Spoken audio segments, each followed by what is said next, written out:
Y'all already know what time it is. It's list season. My first list of the year. 5 things that if we do, next year we gonna be all right.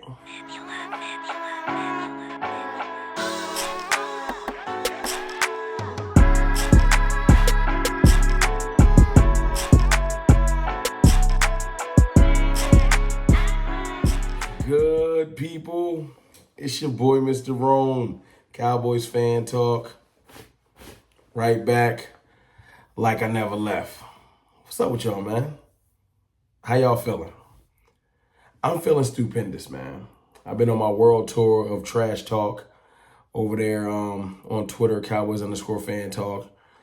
You know what I'm saying? Just trying to do my part in the Cowboys community. You know, it's crazy how Cowboys get so much trash talk back in our direction, right? We get disrespected 365, 24 hours a day. And now, apparently, I'm getting scrutiny. People are mad at me, mad at CFT because I'm talking trash back to the people that kill us daily on everything. Like, people literally out here trying to say this is a WWE, and I don't really hate the people I'm talking trash to. I don't hate anybody. Let's get that out the way. I don't hate the Eagles content creators, or it ain't that deep. I just enjoy talking trash back to them because they be on me when we lose. And that's it. It ain't that deep. You know what I'm saying? Apparently, people want me to stop talking trash to them, so I'll fall back unless y'all want me to. Y'all let me know in the comments if y'all tired of it. But that's just what I do. I don't do well with people telling me what to do. So, you know what I'm saying? You tell me to shut up, I'm going to talk more. Leave me alone, I'll leave you alone. But anyway, top 5 moves. Top 5 moves that I think we make this offseason, the team will be heading in the direction I feel like that we need to head in. You know what I'm saying? Not that I don't want more things to happen, a more developed list or something like that, if you will. And I might come back to this in the future, but I've been thinking about, the reason, like, a lot of my content, you know what I'm saying, just to bring y'all behind the curtain, comes to me just throughout the day randomly, and it's just thoughts I have about the team. And the main thing I was thinking about today was, well, what do I want to happen this offseason? Since a lot of things are moving and shaking outside of some coaching changes and stuff like that, what do I want to happen before we start signing free agents and everything like that? So I started to think and jot down stuff, and I was like, that's kind of like a list. I'm going to roll with it. I'm going to share it with y'all. So y'all let me know what y'all think. Y'all put y'all top 5 things or 7 or whatever you want to do. Let me know what your dream offseason looks like. Right now, first and foremost, I want to sign back crucial free agents. That's number 1 on my list. Crucial free agents are Donovan Wilson. I feel like LVE is a crucial free agent at this point. Don't want to let him out the door. You know what I'm saying? Getting a deal for our restricted free agent, Terrence Steele. Things like that. Figuring out what you're going to do with Tony Pollard. You know what I'm saying? If it's going to be a franchise tag or what. Probably end up letting Dalton Schultz walk. I don't think we're going to be refranchising him, and I don't think we're going to be giving him an extended contract. I think we got enough tight end depth. No disrespect to Dalton Schultz. He's been amazing. But signing back crucial free agents is one of those things I feel like is super important. I know I'm missing. I think we got like 19 free agents. But people like Donovan Wilson are imperative. Things like that, you know. In doing so, I feel like that will set us up for free agency. We'll have a good understanding of what to do in free agency. In free agency, I want us to go after at least one high-priced free agent and then one mid-level free agent, at least. And I'm not talking about the smaller ones, like, you know, the third tier free agency, that's Stephen Jones, like Wonderland. That's where you get busy. But I'm just talking about like a Deron Payne, like Michael Parsons was asking for. Or, you know, maybe bringing in Odell Beckham. You know, if the pieces work and he's healthy, you know, go get us a piece or two to add to this team so that when we go into the draft, we're not completely barren trying to fill holes that were left, if that makes sense. So participating in free agency is the second thing.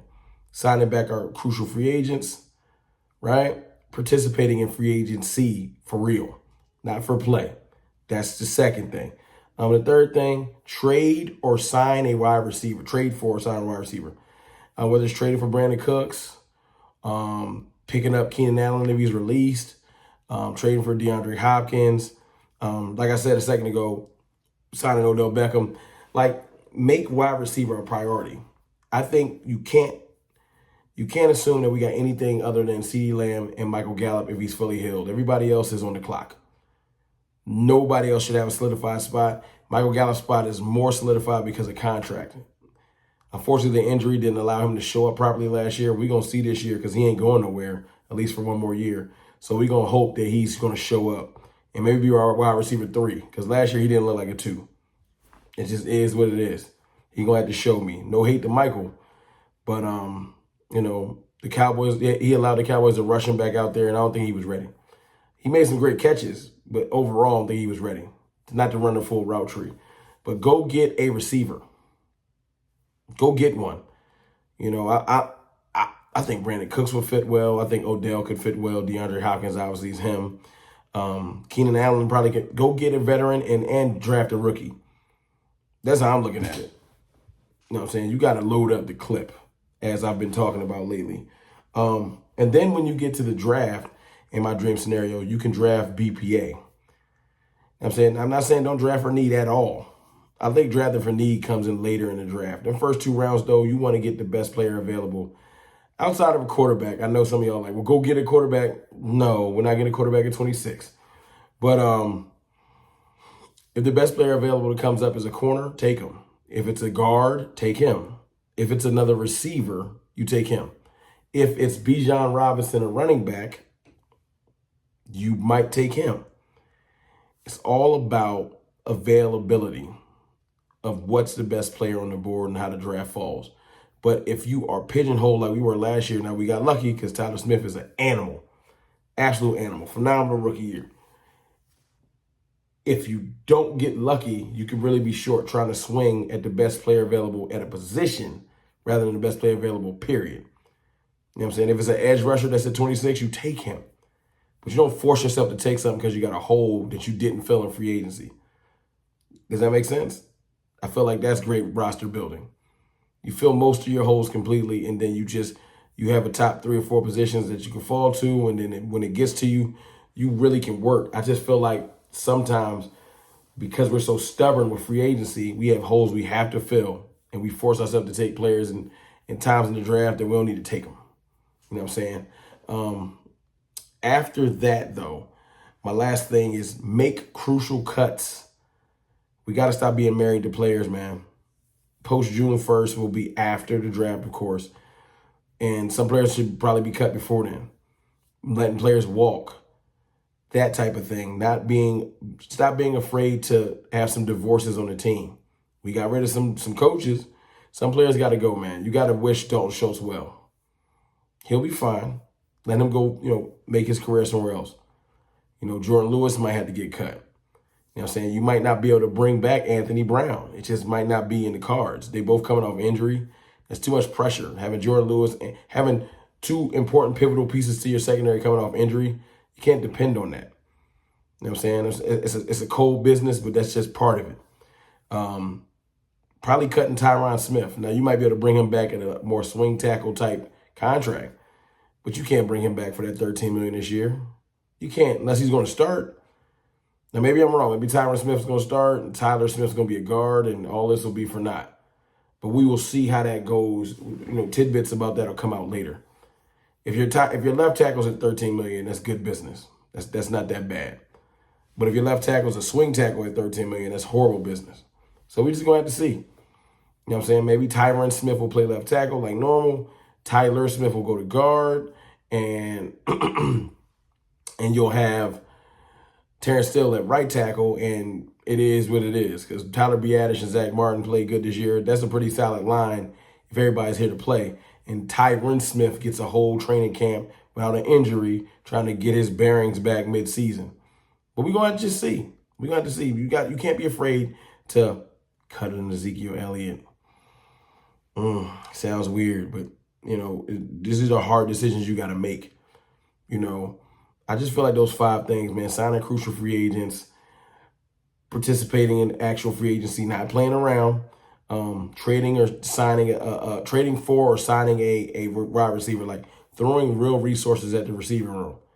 You played around last year, and that's what you got played around with results. When we needed wide receivers to make a play, they just couldn't.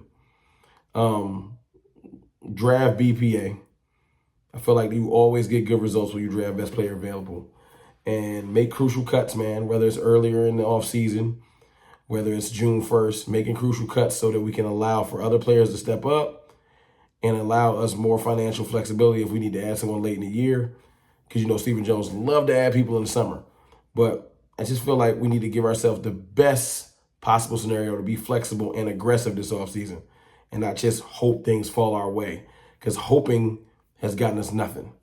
But I would love for y'all to let me know in the comments what y'all think about some of my offseason ideas, like the direction I want to head as we build towards some things. And I think I'm going to be doing I think I want to do a series on just talking about players on the roster as we build towards free agency and stuff like that. Certain players like Jalen Tolbert, Dono, if we bring him back, Jake Ferguson, just players like that, talking about how they help the team and what's their next steps, where they're going.